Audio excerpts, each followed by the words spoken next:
Okay, section 11.6, here's some vocab for you. I'll read these real quick. Hopefully you may need to pause the video to write these down. First one, the center of the polygon is the center of the circumscribed circle. The radius of the polygon is the radius of the circumscribed circle.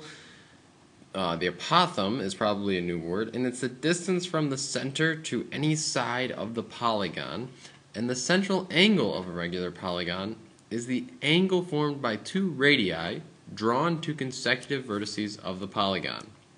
Okay, so let's go over here to the right, and we'll take a look at, like I said, you may need to pause the video. We'll take a look at what all that means. Let's say I've got this picture going on here, and I've got a hexagon, and I'm trying to find the area of the hexagon. That's what this is all about, finding the area of regular polygons. So hexagons, pentagons, nonagons, whatever. Okay? And the whole theme here is that if I can break this polygon, this hexagon in this example, break it up into several triangles, and I'm just going to kind of draw so you can see, if I break it up into several triangles, then it makes finding the area pretty easy. I just find one triangle and multiply it by however many sides I've got. Okay? So, but let's label some things first here, and I'm going to erase those lines that I just made. You can leave them in if you want, but my drawing will be a little bit neater if I do this. Let's call this point P in the center here. Let's call this point M over here, and let's call this point N down below here. Okay. Let's use a different color, a little light blue. That'd be nice.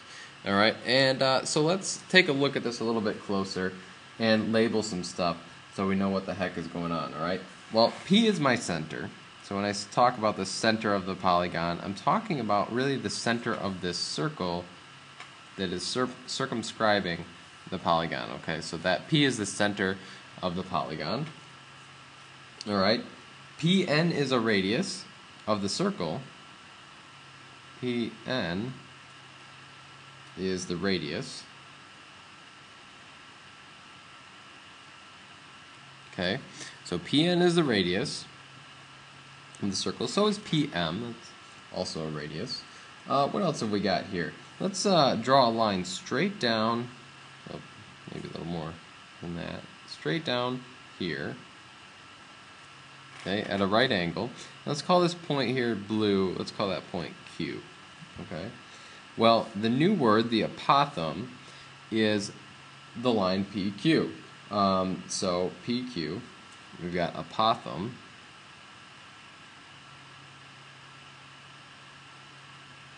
Apothem PQ. Okay, so that is the apothem, and then angle MPN is the central angle.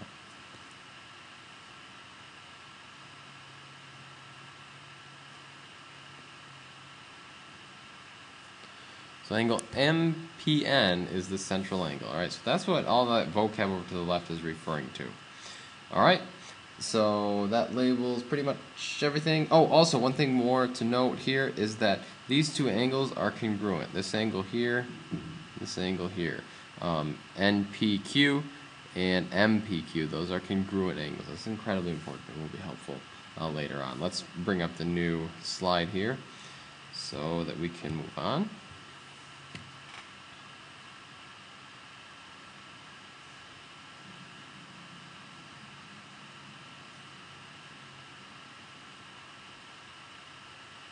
Alright, whoops, let's back up here. Okay, now, in this example, I want to find several angles. I want to find AGB, I want to find AGH, and I want to find GHA. Okay, so let's first look at finding AGB. Alright, so let's measure of angle A, G, B. Okay.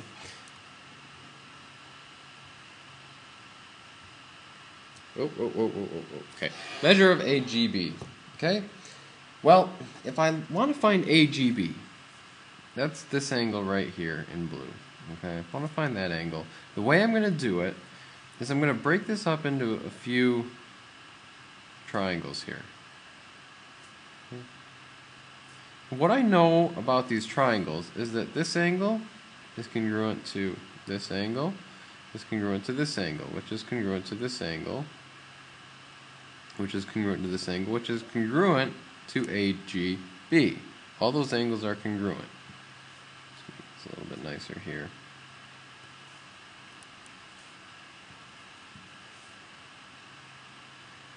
Okay, so all those angles are congruent. So if I take 360, that's all the way around, and divide that by the number of angles, 1, 2, 3, 4, 5, 6, I've got a hexagon, divide that by 6, that will give me the measure of angle AGB, which is 6 divided by 6 is 60 degrees. Okay, so measure of angle AGB is 60 degrees. The measure of angle AGH now, let's move on to that, AGH. Okay. Well, AGH, that's from A to G to H. Well, if I know that this orange angle, here is 60 degrees, AGH must be half of that. So AGH, measure of angle AGH is going to be 60,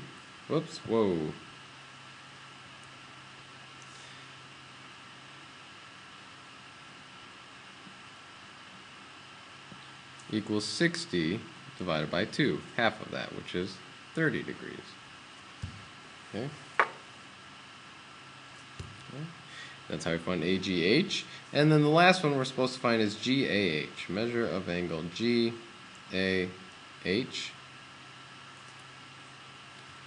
Okay? Well, GAH takes me from G to A to H. Well, I know that this comes down at a right angle. Okay? And so I know that this angle, see if I can write it in here carefully. This angle right here is 30 degrees. Right? That angle's 30. Okay? So this angle GAH that I'm looking for must be 60 degrees. Right? 30, 60, 90 triangle. So measure of GAH is just 180 minus 90 minus 30, which leaves me with 60. Okay. Alright, let's move on. Area of a regular n-gon. This is where life gets real. Exciting. Okay. Area of a regular n-gon. Let's suppose I don't have any idea how many sides my my polygon has. Okay, so I have no idea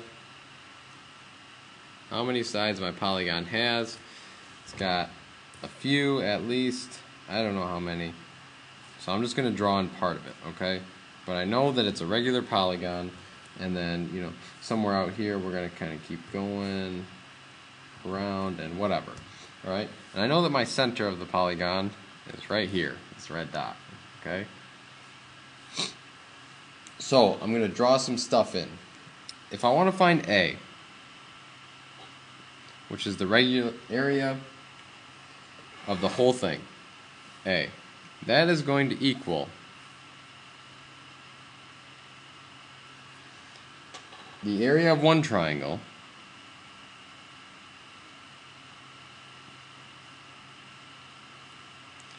multiplied times the number of triangles.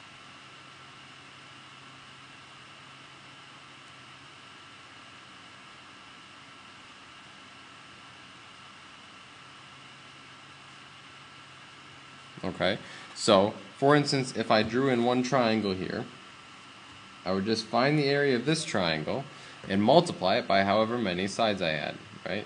Because I've got, several of these little triangles in here, like I mentioned up above. Okay, so the area of one triangle is going to be 1/2 the base times the height. Well, we learned that we learned that the height is this purple line. That's called the apothem, right? That's little a. Okay, so really, the area of one triangle is going to be, so once again, A equals, the area of one triangle is 1/2 the base, B. Well, the base in my picture down here, that I'm highlighting in purple, that is just one side, right? One side of the polygon. So 1/2 times S times A,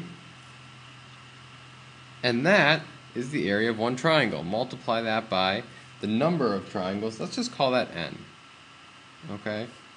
Let's just call that N. In fact, the number of triangles N, that's going to be, let me put this in parentheses, N is the number of sides. That's the number of triangles, right? Okay, so N is the number of sides. Right? 1/2 times S times A times N. And barring a little fancy math and a little bit of grouping, this ultimately goes down to be A, the area of the whole thing, equals 1/2 of A, little a, times N. I'm sorry, back up. Boop, boop, boop, boop. Times P, the perimeter. Okay? So P is the perimeter and A is the apothem. This is kind of our golden rule for this section. Okay? So, and you would write this probably, you should write this. A is the apothem, and P is the perimeter. So think about what you need to know for the perimeter. You need to know the number of sides, you need to know the side lengths, okay? So A, the area of the entire polygon, is 1/2 times the apothem times the perimeter. Alright, cool. Let's move on. That was fun. Oh, wait, we haven't tried it yet. Oh, the fun will continue. Okay. Done. Whoa! Backing up. Moving in. Zoom. Quickly. Here we go. Next, find the perimeter and area of the regular polygon. Cool. Well, I know that I've got my formula. A. Back up. I know that A equals 1/2 of little a times P. Alright, so my apothem is given to me. It's 6.5. This is my little a. Okay? So, little a. So, A equals 6.5. Alright? P. Now, P is an interesting question. We know this is regular, right? So we know that all those sides are equal. So what must the perimeter of this thing be? Well, that means I'm going to have to find a side length. The only way that I know how to find a side length, the only way I know how to find a side length is to look at this side where I've got this nice right triangle. Call this maybe, I don't know, let's call it X, I guess. That little segment right here in purple. And then if I find X, then I can find, you know, because I know that I can find a side length because I know that those two things are equal. That little segment in purple is equal to this other segment in purple, and then I can kind of, using that reasoning, find the side length. Okay, so my formula here is going to be x squared, one leg of the triangle, plus 6.5 squared equals 8 squared. Okay, whoops, gosh darn it, 8 squared.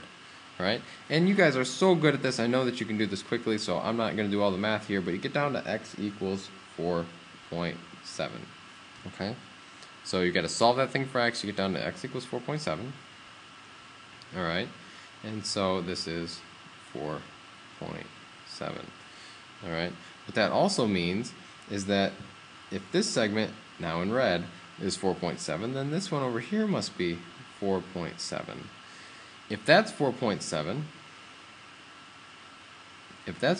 that means one side length is 2 times that, right? So this whole length here in red is going to be 4.7 times 2, which is 9.4. So I've got one side here that's 9.4. We've got this side up here is 9.4. 9.4, and so on. 9.4 times 5. Alright? So so big P, the perimeter, is going to be 9.4 times the 5 sides. Okay? 9.4 times 5, which gives you 47. So I know A, I know P, I know little a, I know P, so A equals 1/2 of little a, which is 6.5, times the perimeter, which is 47. And I get down to A equals about 152.75. Okay? 52.75. And that's how I find A. Move on over here to the next one.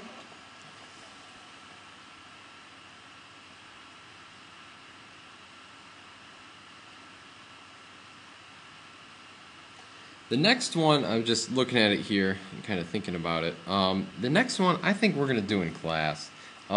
This is where finding the area of the polygons gets about as serious as it's going to get. So I want to do this one in class. Between this one and the warm-up, I think we can cover a lot of ground and hopefully clear some things up, because this is a difficult section. So we'll do that last one in class. And we'll call it good for today at 11.6. Okay, and that's it. So we'll see you tomorrow to work on your homework.